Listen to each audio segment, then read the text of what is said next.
Episode 23, Build, Foundation. Well, after months of engineering and planning, we finally got the construction underway. We began by removing an old mobile home from the property and then staking out the footprint of the house. This is a view from the street. And this was a view from the lake. The house will go right where the mobile home sits. Our foundation man brought in a team with a track hoe, and they went to work digging out the foundation.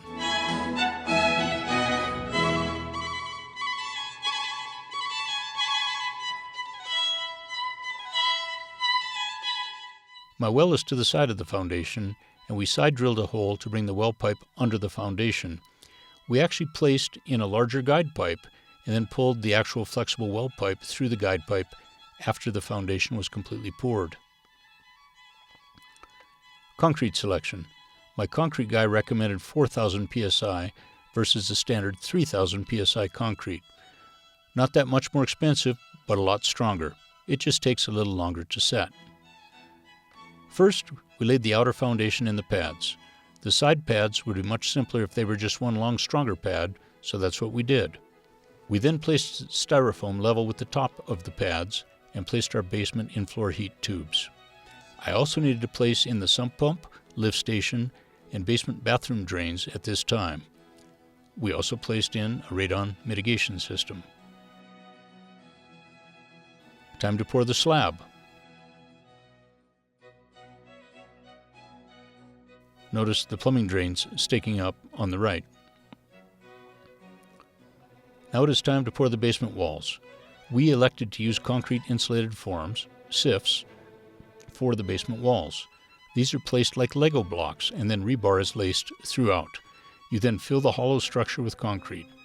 Once filled, you wrap the entire outside of the forms with a rubber membrane. We finished the basement concrete work on June 1st. This was only 16 days from breaking ground. 1 week later, the 4,000 psi concrete was at 70% full strength, or about 2,800 psi. This is plenty strong for us to begin placing posts, beams, and joists.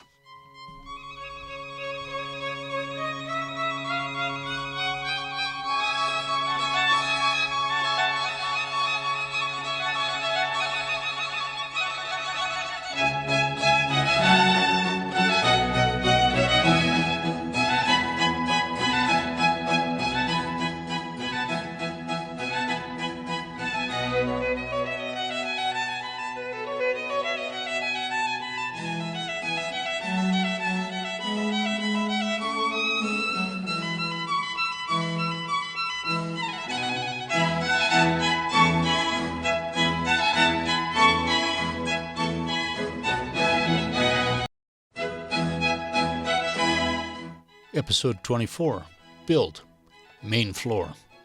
We let the concrete cure for 7 days, from June 1st to June 8th. Now, the forcing function was a Timberframe install date, which was only 5 weeks later on July 13th. By that date, my wife and I needed to have the basement posts, beams, joists, and OSB all in place. The main floor needed to look like a basketball court. We began by laying the sill plate. First, there's a thin layer of foam, then a 2x12 green treated lumber. This is attached to the top of the cement wall with bolts. There are two methods for this attachment. One is to use J-bolts that are set into the concrete when it is wet. The other method is to allow the concrete to cure and then to use a hammer drill to place a redhead self-securing cement bolt into the newly drilled hole. Chatting with my cement guy, he said everyone up there uses the latter method of later drilling and using redheads. So I did. I first tried using a small hammer drill. All it did was wear the skin off the joint at the base of my thumb. I then purchased a larger hammer drill with a side holding bar. Still no luck drilling the holes. I then purchased an industrial corded STS hammer drill. Drilling the holes now was just like a hot knife through butter, perhaps 5 seconds per hole. I walked along drilling holes while my wife secured the redheads in the holes I had made. Very fast work. Moral of the story? Use the correct tools. Using the wrong tools? I was there forever. Using the rotary hammer drill with SDS Plus bits? Worked great. After installing the sill plate, we needed to secure the posts to the basement floor. For this I used Connext post-to-base connectors. You screw the base to the floor using concrete lags. We then used a chainsaw to cut a notch in the base of our posts.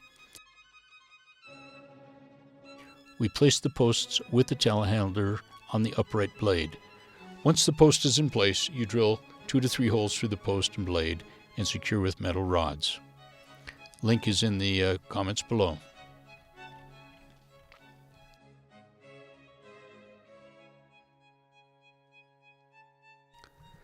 Due to 2021 supply chain issues, it was initially very hard to source the BCI 6000 joists or any of the beams. We finally found a source for the joists. The beams, however, had to be built up from much thinner 1 1/4 inch LVL beams. We needed to make beams that had from 1 to 4 LVLs next to each other. We built these beams by clamping the LVLs together and then placing specialty screws through them at specified intervals. Every beam was built by my wife. I simply tapped the screws to hold in place, and then she secured them with a small impact driver.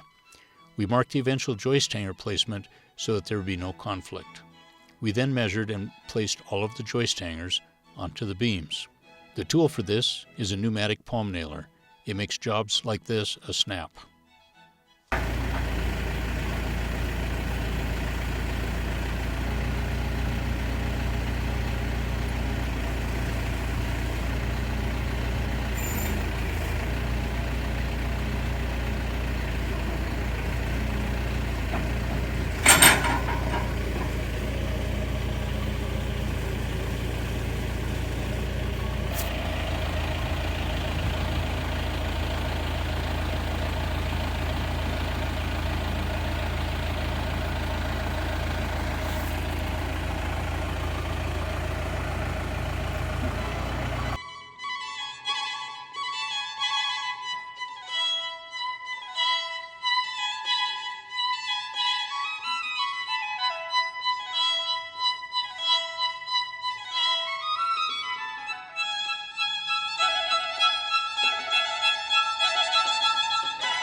Now it is time to put on the 3/4 inch OSB subfloor. OSB subfloor panels have tongue and groove edges that fit together and significantly reduce flex in the floor. Use OSB panels rated for the distance between the floor joists. Installation: run a 1/8 inch bead of construction adhesive along each joist. You will need 1 10-ounce tube per OSB panel. Do not glue too far ahead, the glue may skim over. Lay OSB panels perpendicular to the joists. Leave 1/16 inch spacing between the tops of panels for expansion. Fasteners: number 8, 10, or 12, 1 3/4 inch wood screws. The flange on BCI 6000 is only 1 1/8 inch thick. Spacing: 6 inches apart along the edges and 12 inches apart in the middle. For 16-inch spaced joists, this is 65 screws per board. 100 board, 6,500 screws. Ensure screws are placed at least 3/8 inch back from the nearest panel edge. Attach all fasteners to the panel before moving to the next. There are automatic screw guns to put in these screws. Simpson Strong Drive Quick Drive, Metabo Super Drive, designed for drywall, and Senko. Stagger adjacent rows of panels by 2 joists. Butt tongue and groove edges together, but maintain the 1/8 inch gap between the sheets. And finally, don't let water sit on the subfloor.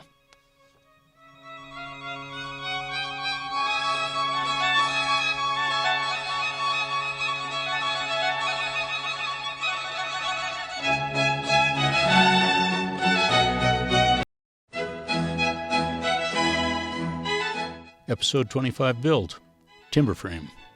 We finished the OSB laydown with a couple of days to spare, and then the Timberframe showed up on a semi.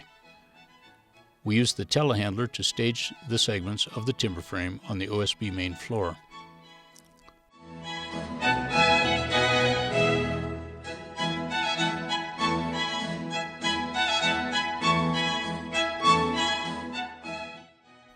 The members were positioned, and then the oak dowels were hammered into the pre-drilled holes.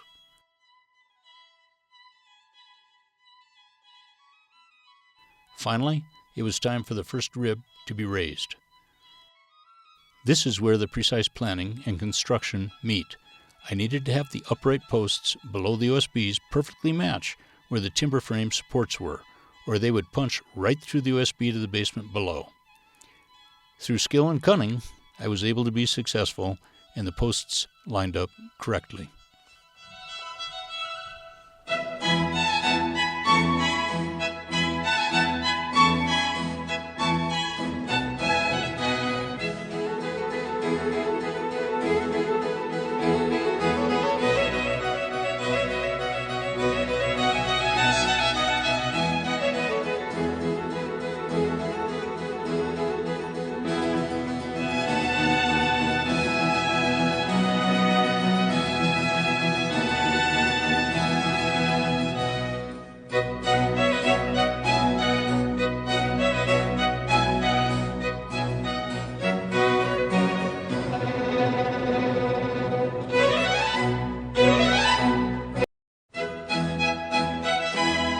Episode 26, Build, Stairs.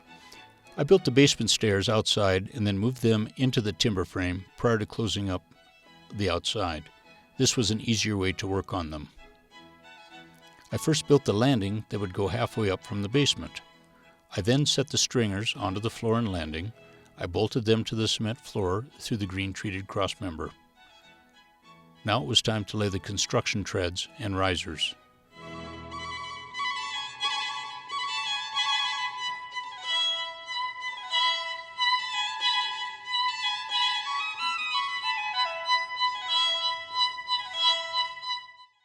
After we had erected the timber frame and placed the SIPs, I built the stairs to the balcony. Once again, I started with the landing, then built the stringers up to and then up from the landing. I will later cover the stairs with retread treads and risers. The retreads will have tread bullnose, so I did not place any bullnose on my construction stairs.